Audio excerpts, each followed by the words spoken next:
L'intrigue se déroule dans une forêt du continent africain avec un chasseur qui chasse les lions, puis ce chasseur prend un lionceau après avoir tué sa mère, puis il le met dans une cage sur laquelle il était écrit qu'elle est destinée au cirque, puis ensuite nous voyons ce lionceau dans un petit avion qui part pour l'Amérique afin de transporter le lionceau vers un cirque d'animaux là-bas. Nous passons à l'Académie Sainte-Marie de musique aux États-Unis, où nous voyons Alma s'entraîner au piano, car elle se considère comme une pianiste appliquée et très talentueuse. Alma était assise à s'exercer sur une pièce musicale sur laquelle elle travaillait depuis 10 ans, et elle s'y exerce 20 heures par semaine, car cette pièce musicale est celle avec laquelle Alma participera au concours de l'Académie dont le prix sera de devenir pianiste à l'orchestre de Los Angeles. Et après avoir terminé l'entraînement au piano, Alma reçoit une mauvaise nouvelle, à savoir que son grand-père, qui l'avait élevée après la mort de sa mère et de son père, est décédé. Et Alma décide de voyager après la mort de son grand-père vers l'endroit où se trouve la maison de son grand-père aux États-Unis. À son arrivée à la maison de son grand-père, qui se trouve au milieu de la forêt et de la nature, Alma rencontre l'ami de son grand-père nommé Joe, qui est considéré comme le père spirituel d'Alma. Puis il lui présente ses condoléances pour la mort de son grand-père et lui donne une caméra dans laquelle se trouve un message vidéo de son grand-père qu'il avait enregistré avant sa mort. Et il lui donne aussi son jouet préféré, avec lequel elle jouait quand elle était petite. Puis Joe s'en va et laisse Alma se reposer de la fatigue du voyage. Et la nuit, Alma ouvre la caméra et lance le message de son grand-père, qui lui dit dans le message qu'elle lui manque beaucoup et qu'il lui souhaite une vie réussie, et il lui recommande d'avoir toujours confiance en elle et confiance dans toute décision qu'elle prendra dans sa vie. Le grand-père d'Alma a pris dans le message une photo d'une louve blanche et il lui dit que cette louve l'aimait beaucoup et venait toujours près de sa maison. Mais il l'avertit que cette louve blanche ne s'est pas approchée davantage de la maison car elle n'est pas encore apprivoisée. Et bien sûr, Alma se réjouit lorsqu'elle voit et entend le message de son grand-père, d'autant plus qu'elle a hérité de son amour pour les animaux. Puis Alma s'entraîne un peu au piano.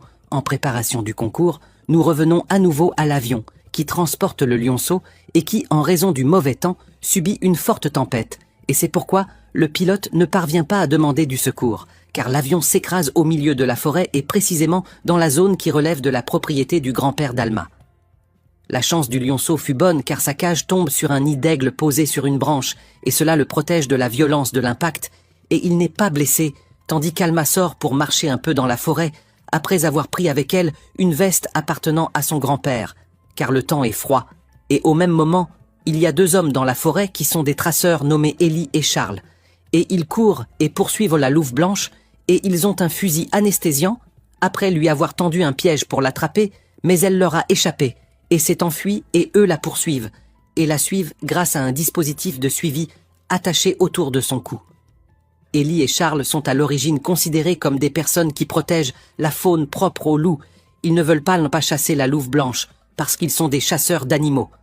Mais leur objectif est de rassembler différentes espèces de loups rares et menacés d'extinction afin de les placer dans des réserves pour les préserver. Et ainsi, ils auront protégé ces lignées de l'extinction et surtout que cette louve blanche est considérée comme une espèce très rare appelée loup des glaces. Et lorsque la louve blanche leur échappe, elle se retrouve face à Alma, qui commence à s'en approcher, car elle l'a vue dans le message filmé de son grand-père. La louve blanche commence à sentir de près l'odeur d'Alma, car elle est capable de distinguer l'odeur du grand-père d'Alma sur la veste qu'Alma porte. Puis Alma sort le couteau de poche de son grand-père, qu'elle a trouvé dans la poche de sa veste, et commence à couper les filets avec lesquels Ellie et Charles voulaient capturer la louve. Puis elle la laisse retourner dans la forêt. Et à ce moment-là, Alma trouve Ellie et Charles devant elle, après qu'ils ont réussi à suivre la louve via l'appareil de suivi. Et lorsque Alma les voit, elle comprend qu'ils sont les 2 poursuivants qui traquent la louve, et elle leur crie dessus et leur dit que l'endroit où ils se tiennent et pratiquent la capture est une propriété privée de son grand-père, et elle leur demande de partir immédiatement. Et ensuite, Alma marche dans la forêt et trouve l'avion qui s'est écrasé, et soudain, le lionceau tombe entre ses mains. Et Alma décide de l'emmener avec elle chez elle. Et elle comprend que c'est l'aigle qui l'a jeté de son nid. Et quand Alma rentre à la maison avec le lionceau, elle est surprise de voir que la louve blanche entre elle aussi dans la maison et qu'elle porte son petit dans sa gueule.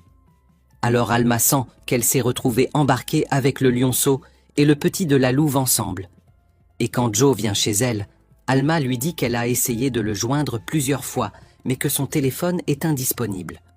Joe dit à Alma que le réseau du téléphone portable est très faible dans la forêt, mais qu'au milieu du lac, il y a une couverture et pour qu'il reste entre eux un moyen de contact, et pour que Joe puisse prendre de ses nouvelles.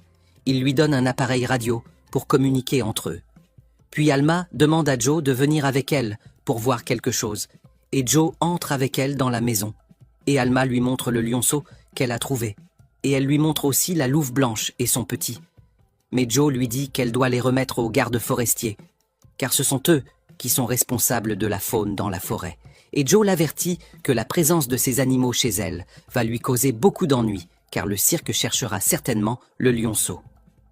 Alma et Joe voient les gardes forestiers arriver, et Joe dit à Alma de leur signaler la présence du lionceau et du petit loup chez elle, quand ils arriveront, puis il part rapidement, car l'une des gardes qui arrive en bateau et qui s'appelle Bessie avait une relation avec Joe, dont il se dérobe, qui était accompagné d'un homme nommé Simp, qui est son collègue, et quand Bessie et Simp arrivent, ils présentent leurs condoléances à Alma pour la mort de son grand-père, et ils lui demandent si elle sait qu'un avion est tombé dans la forêt, et ils lui demandent aussi, au sujet du lionceau, qu'ils recherchent.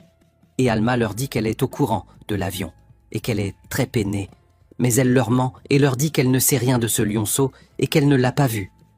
Bessie et Simp rassurent Alma en lui disant que le pilote est toujours en vie, mais blessé, et ensuite Bessie donne sa carte de contact à Alma et lui demande de l'informer de toute nouvelle information au sujet du lionceau, puis ils la laissent et s'en vont, tandis qu'Alma entre dans la maison et trouve le petit loup et le lionceau en train de téter le lait de la louve, et cette scène lui plaît beaucoup. Puis Alma commence à chercher dans les vieux papiers de son grand-père, et elle trouve des coupures de journaux et de magazines que son grand-père collectionnait, et qui parlent toutes des animaux emmenés au cirque et de la façon dont ils sont traités avec dureté, torturés et enfermés dans des cages la plupart du temps, tout cela seulement pour divertir les gens au détriment de la liberté des animaux. Alma décide, après ce qu'elle a vu et lu, qu'elle restera ici à la maison, jusqu'à l'arrivée de la date de son concours, après qu'elle avait auparavant décidé de repartir pour être prête avant l'échéance. Et Alma commence à s'occuper des animaux qu'elle a chez elle. Et eux commencent aussi à s'habituer à elle. Et lorsque Alma a rencontré Joe, qui lui a demandé encore une fois au sujet des animaux, elle lui a aussi menti et lui a dit qu'elle les avait remis aux gardes forestiers. Et le jour du concours, Alma est obligée de laisser ses animaux seuls à la maison. Et elle voyage pour passer l'épreuve musicale. Et lorsqu'elle arrive à l'Académie Sainte-Marie de musique, Alma entre et joue sa pièce musicale. Et lorsque le résultat apparaît, Alma réussit et elle est acceptée pour rejoindre l'orchestre de Los Angeles. Pendant qu'Alma passait l'épreuve, la louve était sortie de la maison vers la forêt et Ellie et Charles la suivent et parviennent cette fois à la capturer et ils l'emmènent avec eux. Et après 2 jours, Alma revient à nouveau à la maison de son grand-père. Mais lorsqu'elle ouvre la porte et entre, elle trouve la maison dans un désordre total à cause des jeux du lionceau et du petit loup. Mais elle ne leur en veut pas. Puis elle cherche la louve, mais ne la trouve pas, et c'est pourquoi Alma sort la chercher aussi en vain. Et elle est convaincue que la louve ne reviendra pas, car les pisteurs ont peut-être réussi à la capturer. Alors Alma est contrainte de s'occuper elle-même du petit loup et du lionceau. Et elle commence à les nourrir de viande en plus du lait qu'elle leur donne le matin, et le temps passe, et le lionceau et le petit loup grandissent. Un autre jour, Joe va chez Alma et il s'irrite, parce que les animaux sont toujours chez elle, et parce qu'elle lui mentait pendant toute la période passée, car elle lui avait dit qu'elle les avait remises aux gardes forestiers. Mais Alma essaie de lui expliquer que son grand-père défendait le droit de ces animaux à vivre libres, car le cirque les exploite pour divertir les gens. Et elle lui dit aussi qu'elle poursuit le message de son grand-père dans son amour pour les animaux. Alors Joe se fâche un peu, mais lorsqu'Alma lui dit qu'elle a réussi au concours et qu'elle a été engagée à l'orchestre de Los Angeles, Joe se calme, se réjouit, la félicite et se sent fier d'elle, mais Alma le choque lorsqu'elle lui dit qu'elle a refusé ce poste et Joe lui dit qu'ainsi elle gâche des années d'entraînement au piano. Alma dit à Joe que ce n'était pas son rêve à elle, mais celui de sa famille, et Joe est convaincu par ses paroles et la laisse faire ce qu'elle aime, car Alma a décidé d'élever le lionceau et le petit loup avec elle et de prendre soin d'eux. Et effectivement, Alma poursuit sa mission de s'occuper des animaux. Et elle sent qu'elle a tardé à les nommer. Puis elle continue à choisir des noms pour le petit loup et le lionceau, jusqu'à se fixer sur le nommer le lionceau Dreamer et nommer le petit loup Mozart, car elle a senti que le petit loup aime le piano et après une période plus longue, Dreamer grandit et devient un lion, tandis que Mozart grandit et devient un loup gris. Et parce que les animaux ont grandi, Joe était toujours inquiet pour Alma, qui est seule avec eux, car ce sont au final des animaux sauvages. Et c'est pourquoi Joe lui a imposé de le rassurer toujours sur elle, via l'appareil radio. Un jour, Dreamer et Mozart laissent Alma leur préparer la nourriture, et ils sortent de la maison et se dirigent vers la rivière, où se trouvait une petite fille dans une barque avec sa mère. Et la fillette voulait cueillir des fleurs de la forêt, et c'est pourquoi elle supplie sa mère d'arrêter la barque au bord, car elle veut cueillir des fleurs. Et à ce moment-là, Alma cherchait les animaux pour les nourrir, mais elle ne les a pas trouvés et elle sort pour les chercher. Et elle va dans la forêt et marche vers la rivière. Et effectivement, elle trouve le lion et le loup, qui courent vers la petite fille. Et la mère a très peur qu'ils leur fassent du mal. Mais Alma court pour les rattraper, mais elle trébuche, heurte sa tête contre un rocher et perd connaissance. Alors Dreamer et Mozart retournent vers Alma et essaient de la réveiller, mais malheureusement, elle ne se réveille pas et Mozart commence à hurler, tandis que Dreamer se tient près d'elle pour demander de l'aide, mais personne ne les entend. Puis ils commencent à lui faire de l'ombre avec leur corps pour la protéger de la chaleur du soleil. Et quand Joe essaie de joindre Alma par radio et n'obtient aucune réponse, il s'inquiète pour elle, puis il va à la maison et ne la trouve pas. Et c'est pourquoi il prend la barque et commence à la chercher autour de la rivière, jusqu'à ce qu'il parvienne à la voir allongée dans la forêt avec Dreamer et Mozart à côté d'elle. Puis Joe l'appelle à nouveau par la radio, mais elle ne l'entend pas alors qu'il se tient près d'elle. Il sort immédiatement son téléphone, car le signal du réseau est fort sur le lac, et il appelle la garde forestière Bessie et lui demande d'amener l'ambulance et la police pour sauver Alma. La police et l'ambulance arrivent effectivement, et sauvent Alma et la transportent à l'hôpital. Et là, Joe découvre par la médecin qu'Alma a subi une commotion cérébrale, mais que son état est stable grâce au lion et au loup qui l'ont protégée de la chaleur du soleil. Et lorsque nous allons vers les gardes forestiers qui ont emmené le lion et le loup, nous voyons Ellie qui va vers eux et reçoit le loup de Bessie, et il le transfère ensuite vers la réserve des loups. Et là, le loup rencontre sa mère.